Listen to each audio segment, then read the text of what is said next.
A state as large as ours, a nation state, is many parts, but at the end of the day, we're one body.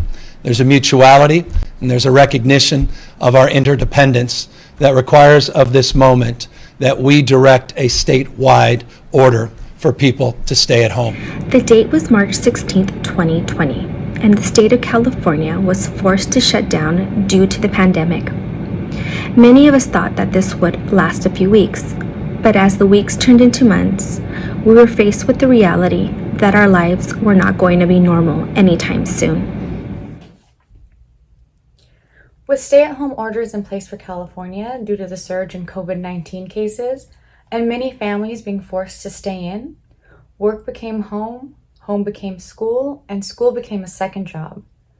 Parents of school-age children had to quickly figure out how to turn their houses into a school and a workplace, teaching themselves and their children how to navigate Zoom or other video conferencing tools, which for many at the time was not used on a regular basis. With this drastic transition, normal work and school hours mostly remained the same. While school may not have been a full day any longer, it was still during the same time that parents would be online working, meaning parents were expected to make sure that their children were equipped to start their virtual school time while also being available for meetings, answering their emails, and handling any other work deliverables that they were responsible for. Parents of older children were able to let their kids handle their own learning and be mostly independent, but parents of elementary school children had a handful. The younger the child, the more work involved and attention needed from that parent. According to a Washington Post analysis shown in these graphs here, mothers not only saw greater initial drops in employment than fathers, but the discrepancy among parents of school-age children was the largest. And employment recovery for mothers whose youngest children were 6 to 12 had also lagged behind fathers. While some workplaces have tried to be flexible with their working parent employees, most employers expected their employees to be on normal work schedules, producing the same level quality and quantity of work. Often, some employers even expecting more out of their employees to ensure that their companies stayed afloat during this uncertain time. Most employees were often working longer hours than they would have been going into the office. While in 2020, gender roles are not as traditional and separate as they have been in the past, it is still standard practice that women take on a larger bulk of the work in childcare compared to their husbands. Well, of course, a majority of dads still contribute to parenting and taking care of their children, and a majority of parents also felt this new strain of parenting while working at home. Mothers were affected in more significant ways. According to a survey done by researchers from IFS and UCL Institute of Education, mothers in a two-parent household were doing on average a third of the uninterrupted paid work hours of fathers. And still in 2020, even though gender roles have become more equal, women still statistically make less than their male counterparts. So for families that were unable to manage having two parents working and dealing with young children in their home, learning virtually, they may have had to come to a hard decision that one parent needed to take time off work and help the children. If the mother made less, it would be the logical decision for the mother to stay home and take time off work and the father stay working. For families with that same struggle, but without the ability for either parent to stop working, a mother may still have to be the one to step away from work more often to help the children, causing her work productivity to lessen and eventually put her in a situation to lose her job. According to that same survey by the UCL Institute of Education, mothers were 23% more likely than fathers to have lost their job during this crisis. As mothers took on the roles of teachers at home, they soon realized that this was becoming very overwhelming, not only for them, but also for the children. Here is a video to shine some light on how some moms are coping with their new role. I just wanted to leave you a quick video in case you wanted to take on homeschool by yourself at any point. Your student has been assigned an individual password for logging into each of their assigned accounts for ReadWorks, Scholastic, WebEx, Zern. And we have 14 different Wi-Fi's, and we know our neighbor's password into his Wi-Fi is Panties. When ours is out, we gotta go to his. Mathletics, Grammaropolis, ABC. Eleanor, if you want to get on your Zoom, your name is Viper. Mondays it's at 8:11, on Tuesdays it's at 4:13, and Saturdays it's at 1 a.m. Okay, another Zoom. I hope that Jeffrey kid doesn't talk about his sister's foot again. We're not muted. Did you just toot? No. Oh my god! I appreciate everyone jumping on today and doing the call. What? And so, Oh my gosh, I just what was blew the up my client's face. response? More, Were they more, pleased more. or? Yes. Hi, this is Wayne. The reason our team sees this as a critical issue and that we're passionate about it is that directly or indirectly, it affects all of us. If we're not living it ourselves, we live with or know someone who is, it seems.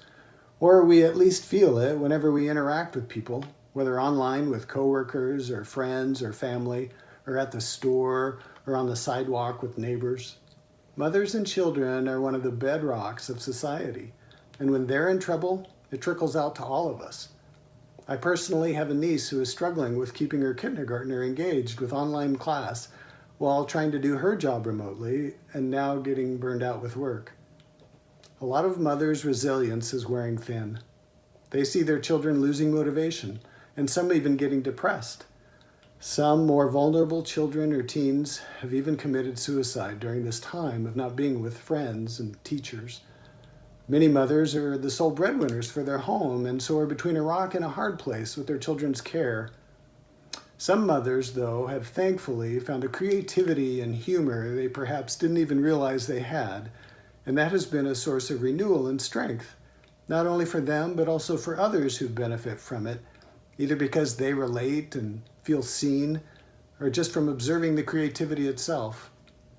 So this is obviously an ethical dilemma.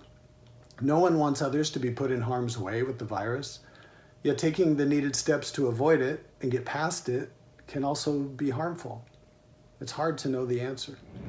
Not everyone was given the opportunity to be able to work from home, as some businesses were just not equipped with giving their employees that option. And also, some jobs could not be done at home. Families were faced with the dilemma that they had no other choice but to quit their jobs and face the financial hardship that the pandemic had caused. 2020 will be a year to remember with the pandemic because it created hardship for many. Hospitals were hit hard with the influx of patients infected with the virus. Local economies flopped with small businesses closing their doors. Schools following the same mandates shut down to prevent further spread of the virus. These restrictions were placed with the intent to save lives, and the economy taking a back seat. These mandates and restrictions mixed together associate with the utilitarianism ethical theory, and it's a reason-based approach, an influential ethical theory. It justifies the mandatory mandates, implying that the actions taken will create a greater good in controlling the spread of the virus. In a sense, this is a way for politicians to place controls and constraints by dictating how everybody should act during the pandemic. There are some limitations to utilitarianism. It cannot predict positive or negative outcomes. It is also unable to account for values such as justice and individual rights. In some cases, for California politicians, do as I say, not as I do. Utilitarianism is the most common ethical theory that explains both reaction and the resistance of people, renounce of their freedom in order to protect others. This is the typical way politicians think. Some will be sacrificed for the greater good and the better of others. A good example of this is the New York City retirement home situation involving the local administration. I invite you to take a look. Also, I included a short clip explaining the theory. Enjoy.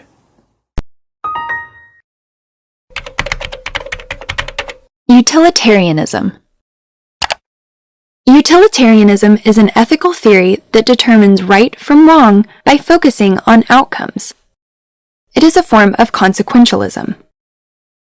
Utilitarianism holds that the most ethical choice is the one that will produce the greatest good for the greatest number. It is the only moral framework that can be used to justify military force or war. It is also the most common approach to moral reasoning used in business because of the way in which it accounts for costs and benefits. However, because we cannot predict the future, it's difficult to know with certainty whether the consequences of our actions will be good or bad. This is one of the limitations of utilitarianism. Utilitarianism also has trouble accounting for values such as justice and individual rights. For example, assume a hospital has 4 people whose lives depend upon receiving organ transplants: a heart, lungs, a kidney, and a liver. If a healthy person wanders into the hospital, his organs could be harvested to save 4 lives at the expense of 1 life. This would arguably produce the greatest good for the greatest number. But few would consider it an acceptable course of action, let alone the most ethical one. So, although utilitarianism is arguably the most reason-based approach to determining right and wrong, it has obvious limitations. We are approaching a year that the stay-at-home orders have been put in place, and we don't have a definite answer as to when we will go back to normal. We have seen this pandemic divide a country, close businesses, lose loved ones, and overall give us a sense of a never-ending saga that has taken a toll on children and mothers who are faced with the realities that working and doing school from home is not as easy as one thought.